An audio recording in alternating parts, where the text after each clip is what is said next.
Hi, I'm MLF Pro Marty Robinson. I'm going to talk to you just a minute about one of my favorite techniques in the dead of summer when fishing is real tough. It's hard to get a bite on anything else. You're kind of fishing shallow a little in the morning and then going deep in the afternoon. You know, one of my best techniques for that time of year is what I call hopping the jig, or some people call it stroking the jig.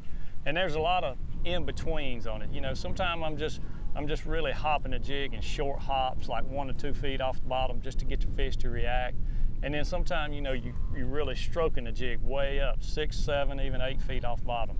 And that, you know, that's what a lot of guys do at some of these ledge lakes like Kentucky and other lakes like that. But I'm just going to talk to you just a short little minute about that.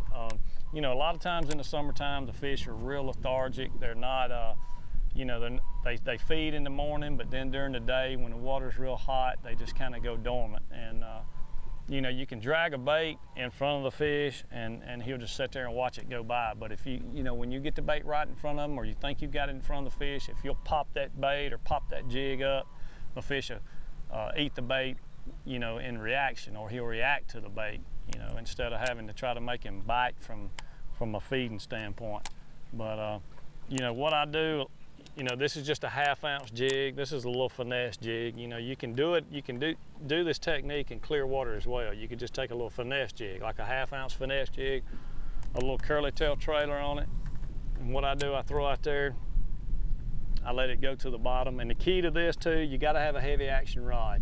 You want something to lift that bait off the bottom where your rod doesn't give. And then if a fish hits it, you want to be able to get a good hook set in the fish. It's a 7-to-1 gear ratio, so you can take that slack up real fast. But I'll throw it out there, let the bait go to the bottom.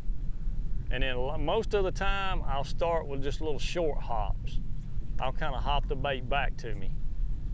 And then if that doesn't work a lot of times, or if I notice I'm seeing some fish suspended on the grouse, I'll really stroke the bait up. And I'll take my reel all the way down and just really rip it up 6 or 7 feet off the bottom.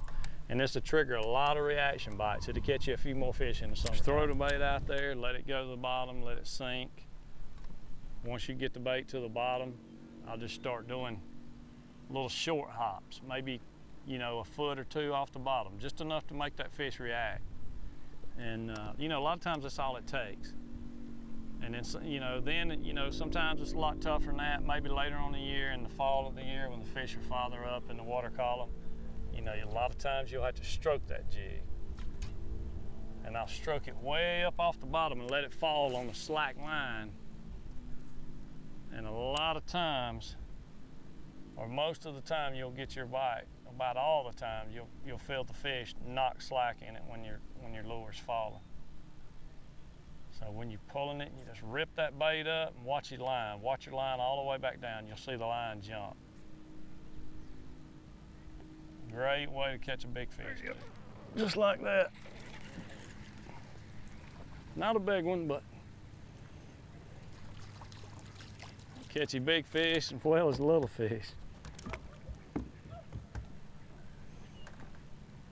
Look at there, boys. They all fun.